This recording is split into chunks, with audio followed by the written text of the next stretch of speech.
Before we get into today's video, I just want to let you guys know that this video is for educational purposes only. Please remember to be kind to everybody everywhere, in your everyday life, in your home, in the grocery store, and especially in the comment section down below. Please do not show hate to anybody, anywhere.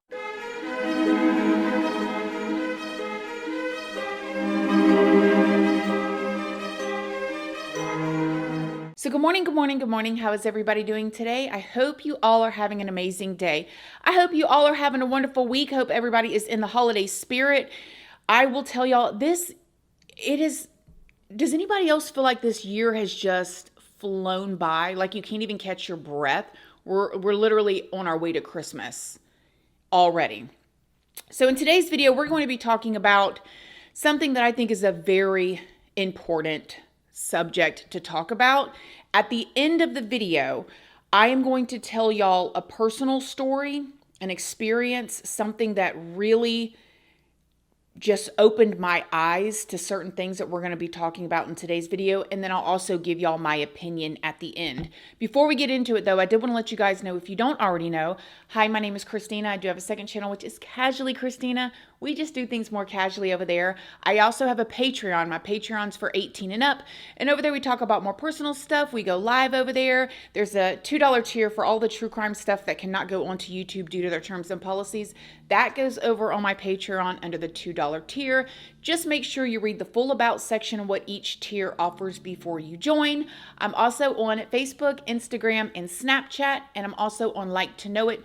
And Like to Know It is a platform where you can find links to a lot of the things that I use and that I like, that I love, and that y'all ask about. Everything from clothing items, face products, hair products, gifting ideas, cooking utensils, furniture, just about anything you can think of that I use or that I like or that y'all ask about. I post those over on my Like to Know It. And all of those platforms are down in the description box if you would like to come and check me out. So, okay, did you know that every day about 37 people in the United States alone pass away in a drunk driving crash? That is one person every 39 minutes. Alcohol impaired fatalities account for about 31% of all traffic fatalities worldwide. And people between the ages of 21 and 24 and 25 and 34 have the highest rate of alcohol impaired drivers being involved in fatal crashes. And the most striking fact of all is that DUI related traffic accidents are 100% preventable. That brings us to today's case. John Pappas car crash. John Pappas is the father of Stephanie Pappas, who is a well-known mukbang content creator. John was born on March 16th of 1969 in Greece, and when he was 2 months old, he and his family moved to the United States, where he grew up in Lakewood and Seven Hills, Ohio. In 1987, John graduated from Normandy High School and then went on to earn his associate's degree from the National Technology Institute. On December 4th of 1993, John married his wife, Kristine, and together they had a son and a daughter, Stephanie and Nick. John absolutely loved to spend time with his family and his dog, Cookie. He loved working on home projects and like making this goofy internet videos with his daughter, Stephanie. They let me get to keep the cookie. The last time I had a crumble cookie was with you in Columbus. Same. Which one was it? I don't know. It was forgettable. A brownie. And I mean, the videos, he just is just so precious and so like eager to be there with his daughter. And you could tell in these videos, they just have a wonderful, loving relationship. Sadly, on September 11th of 2022, the Pappas family's lives changed forever. On that day, John and Kristine spent the evening at their daughter Stephanie's house. In this video taken that evening, you can see that all of them were just enjoying their time together. After they had a wonderful evening together, John, Stephanie's father, and Kristine, Stephanie's mother, and their dog Cookie were driving back home when they were hit head-on by a 27-year-old drunk driver named Jacob Muiter. According to law enforcement, Jacob was passing a car in front of him when he veered into the oncoming lane John was driving in. Now, sadly, John and Cookie instantly passed away. Kristine, who was in the passenger seat, suffered serious injuries and was later treated at the hospital. Now, the body cam footage has been released from the incident, and I'll warn you, it's absolutely heartbreaking to watch. How are you feeling? Are you okay? I'm okay, but Did you hit your head? I don't know what happened. I mean, we saw this car coming at us. We just were at my daughter's house, and my husband all of a sudden just was like, oh my God, and this guy hit us. The airbag went off, yeah. And my husband's in the car. Okay, they're gonna help him, okay? Just hang tight, okay? He doesn't move.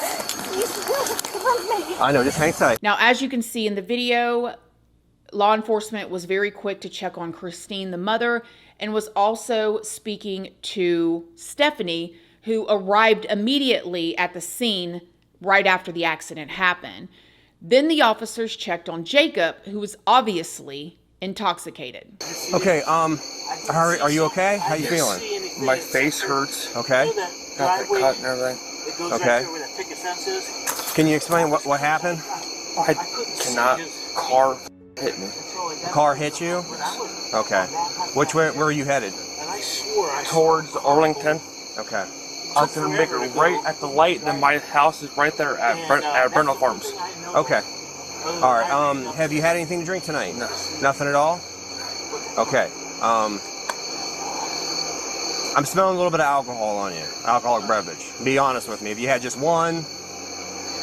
Have you had anything at all? No. Okay. I'm running through a couple tests, okay? Make sure that you're okay, all right? Do you have any problems with your knees, ankles, anything like that? No. Okay. Did you hit your head during the accident at all? Yes. Okay. Do you wear glasses or contacts? Glasses. Okay. Do you have any stigmatisms, anything wrong with your eyes? Yes. What's wrong with your eyes? A stigmatism in both eyes. You have a stigmatism in both eyes? Yes. Okay. Anything else wrong with them? That's it.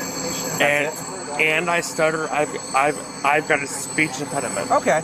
Do you have like low blood sugar or anything like that? No. Nothing at all? Okay. All right. First thing I'm gonna have you do, I'm gonna test your eyes real quick. Just keep your hands down to your side for me, okay? Just try to look right here at my pen, okay? All right. Can you see my pen all right? Yep. Okay.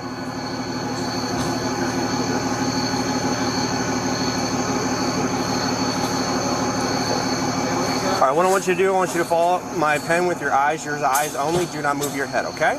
All right.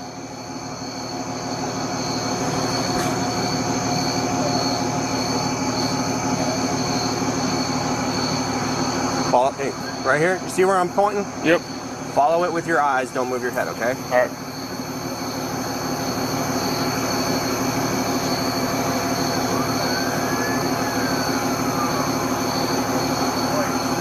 You're not even looking at it. All right. Try this again, okay? I need you to follow it with your eyes and don't move your head, okay? Absorb it. Can you do that for me? Yep. Okay. Thank you.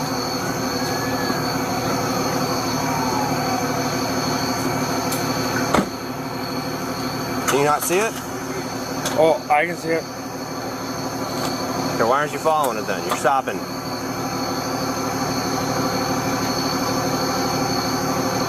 I was following it. Take your right foot, place it on the yellow line. Your left foot in front of there. Stay in that position, okay? Hold on, whoa, hold on, stop. I'm gonna tell you how to do this, okay? What you're gonna do is you're gonna take 9 steps, heel to toe steps. Do not stop once you start. You're gonna take them down in a straight line, walking heel to toe. Then you're gonna do a series of small steps, turn yourself back around, walk 9 heel to toe steps back in a straight line, okay?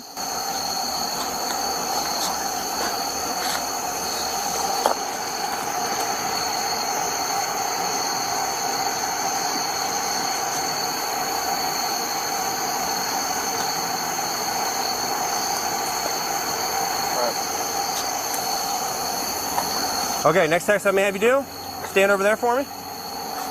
And face me again. Hands out of your pockets, hands down to your side. Feet together. 1, 2, 3. Look down at your toe. 4, 5, 6, 7. Continue.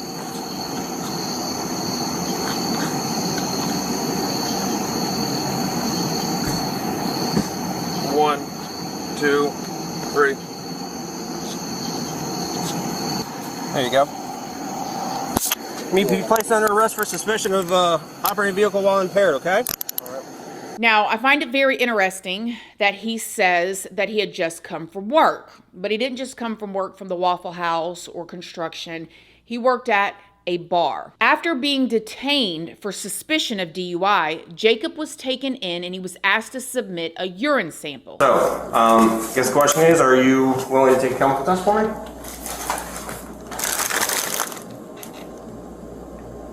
Yeah. Okay. We're doing the test test? Yep.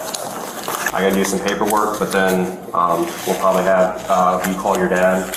Yeah, I talked to him. When I talked to him, I told him we'd give him a call when you're ready to go home. Okay? Thanks, brother. Thank you. Go back here and we'll give her a shot, all right? We don't need a whole lot, just about 30 milliliters. Is the other car all right? I only talked with you. Now, while Jacob was giving his sample, his boss called his phone and one of the officers answered it. Jackson, please. Yes, I was trying to reach Jake. Yes, Jake asked me to answer the phone. He's just using the restroom right now. But he asked me to answer the phone and tell you that he's okay. He's got some bumps and bruises. He's got in a little accident. But he is okay, and his dad's going to be picking him up in just a little bit. Oh, okay. Yeah, this is his boss. Oh, okay. Yep, so he just... Could you tell me what happened, or? Well, there's still an investigation going to that. It was just a car accident. His truck's probably totaled, but he just has a couple bumps and bruises on him. He's walking around okay. Okay. All right. Well, thank you. Yep, and as soon as he gets out of here, he's going to have his phone, so he'll just give you a call. If you want him to call you, I can tell him that. Yeah, that's fine. Okay, all right. I'll let him know that you want to call. Bye. Yep, bye. Now, it appears word was already traveling fast about what happened. Jacob was then allowed to make a phone call and he was released. And was your seatbelt on? Do you know? It was not on? Okay, it was not. It was not on. Okie dokie. And I think it was side and front airbags. Yep. It was definitely side and front. Okay. My roommate's coming to get me. Is she valid and sober? Yes. Okay, perfect. Is the other vehicle okay? Like I said, I've only talked with you, so I don't know what's going on with the other car. I appreciate you guys being so cool. You know, everybody makes mistakes. Here's your ID, sir. You have all your property with you? Yep, and your cash is still in your pocket, right? Yep, and then the rest of the cash in the truck. Okay, yeah, I didn't check the trunk for anything. Whoops. That's fine. Okay. All right, so we'll go around this corner. We're going to turn right, turn the other right. There we go. After we get the results from the urine test, we'll give you a call. We'll let you know if it's over the limit. We'll give you a call and let you know what the next steps are, okay? Well, good luck with everything. Take care, okay? Thank you. Okay. Now, I could not find a lot on Jacob's background other than he had never actually been arrested for any felonies, but he did have quite a few traffic offenses. And I don't know how spread out these traffic offenses are, because I know that sometimes people get speeding tickets, Listen, things happen. Okay, I have not even been pulled over or anything since 2005. I have not had any interactions. I ain't got no ticket or anything. However, things do happen. So I don't know how spread out these were, but when I was looking at his traffic violations, to me, it seemed like he had a history of being reckless or careless. Like, yes, speeding ticket here and there. You're going 10 miles over, whatever, and you get your ticket, you pay your ticket, and you go on, you learn your lesson. But looking at his traffic history, it looked like he was reckless. Like, this shows a pattern of somebody that eventually something is going to happen. Now, when Jacob's urine sample test came back, they showed that Jacob's alcohol level was a 0.23, which was nearly 3 times the legal limit. And if you don't know, in the U.S., the legal limit is 0.08. The results also showed that he had other substances in his system as well. At this point, a warrant was issued for Jacob's arrest. He ended up turning himself into the county jail, and he was charged with aggravated vehicular manslaughter, aggravated vehicular assault, OVI, reckless operation, speeding, and improperly handling firearms in a motor vehicle. He ended up going in and pleading not guilty. Jacob ended up getting a $250,000 bond, and from what I read, a family member came and put up the $25,000, which is the 10%, and bonded him out. Now, after negotiating a plea deal, Jacob pled guilty to 2 counts of aggravated vehicular homicide, 2 counts of operating a vehicle under the influence, reckless vehicle operation, and speeding. He ended up being sentenced to 10 years to 13 and a half years in prison. And when I looked it up, I'm not 100% sure about this, you guys. It looks like, y'all can let me know down below if I'm wrong, that you have to serve a mandatory 80% of your time in Ohio. And when I saw him on the Ohio prison website, it shows, as of me filming this, his release date of February 2033. However, I know in Florida, you could have a release date of that, and every time you earn a little game time or good time or whatever you call it wherever you're at, your date will move backwards. And so maybe he got the time to the door and maybe he'll earn that game time. Not quite sure, but right now his release date is showing February of 2033. Now, obviously, John's family was unbelievably devastated by this tragedy. Stephanie herself has posted many videos in tribute to her father since it happened.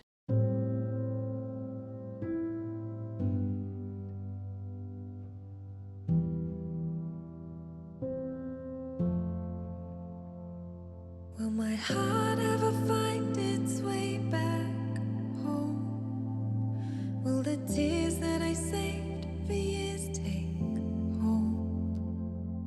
And just 2 months ago, on the 2-year anniversary, Stephanie answered some questions while she ate her father's favorite foods from McDonald's. Today, it's the 2-year mark since he passed away, so we're eating his favorite lunch today. So for those of you who may not know, my dad passed away on September 11th, 2022 with our dog Cookie from a drunk driving accident. Someone was driving on the wrong side of the road going almost 90 miles per hour, and he was 3 times over the legal limit. They also found drugs in his system, and he hit my parents when they were leaving my house head on, and my dad tried to swerve the best he could. There was really nowhere to swerve off the road, and especially when someone's coming that fast at you. But they do say he is the one who saved my mom because she was in the passenger seat. Cookie was in the back seat. I know there was rumors about Cookie being in the front seat. The rumors are just crazy. You can't believe anything you read online unless I'm telling you guys directly. This has happened now 2 years ago, and it still feels like yesterday. It has not gotten easier, but you learn to manage with it a little bit better, I guess you could say. But yeah, my dad loved his McDonald's. Loved it. He would get it all the time. He definitely was a foodie like me. Me and him were always snacking, especially at midnight. We would be eating our second dinner. But, oh, they have new bags. But yeah, he loved his McDonald's, and he would always get the McChicken. He also would get the Big Mac, the Quarter Pounder with cheese deluxe. He loved lots of things, like the Whopper. But the McChicken he would always get for lunch, and it is 11 o'clock right now, so I had to get lunch. And he would get this on his lunch break all the time, and I would laugh at him because the McChicken just seemed so fake. But it's actually so good. The McChicken is really good. But he loved it because they put so much mayonnaise on it, and it's just a good little lunch. So here we go. And then he also loved vanilla milkshakes, which I don't drink those too often. I feel like they make me very, very bloated, but we'll have some of it today. So this McChicken is for my dad. Let him take the first bite. Like I said in the beginning of this video, these types of crashes and fatalities are 100% preventable. If you guys were here on my channel or watching my videos many years ago when I used to tell prison stories, one of the things that I told you, which remains true still to this day, is when I got sent to prison and I would talk to people, one of the biggest groups or crimes of people that were in there was DUI manslaughter.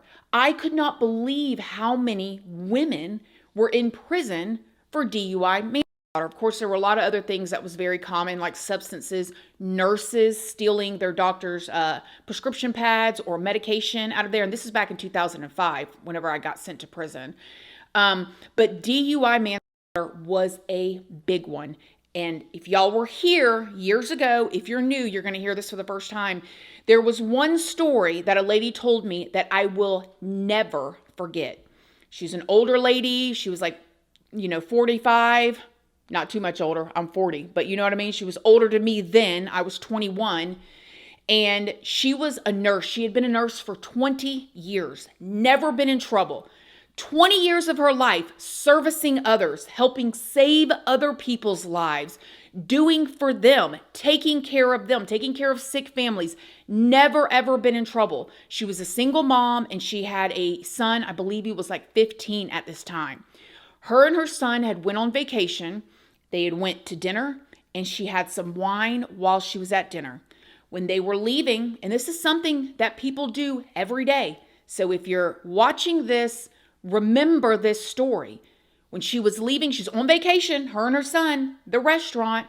She gets into an accident with an elderly man who, whether he pulled out in front of her or not, the fact that they got into an accident, he passed away, and she had alcohol in her system, she got a DUI manslaughter.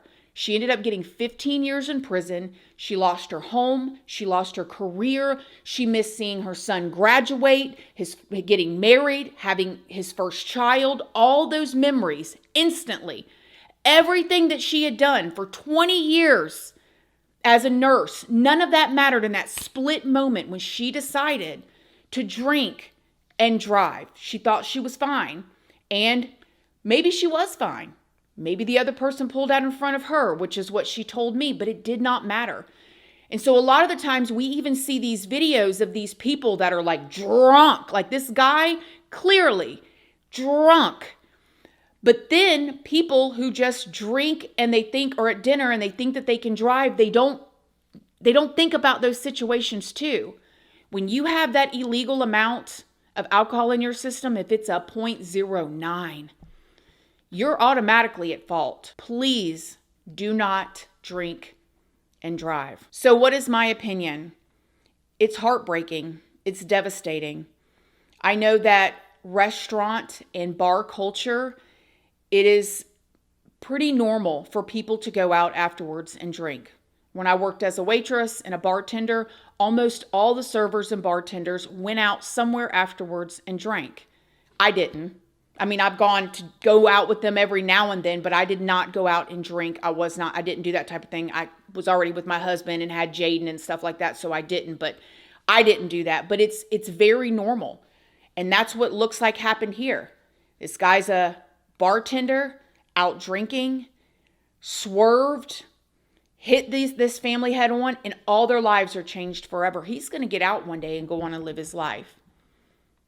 But this family's life will forever be changed because of this. Absolutely devastating.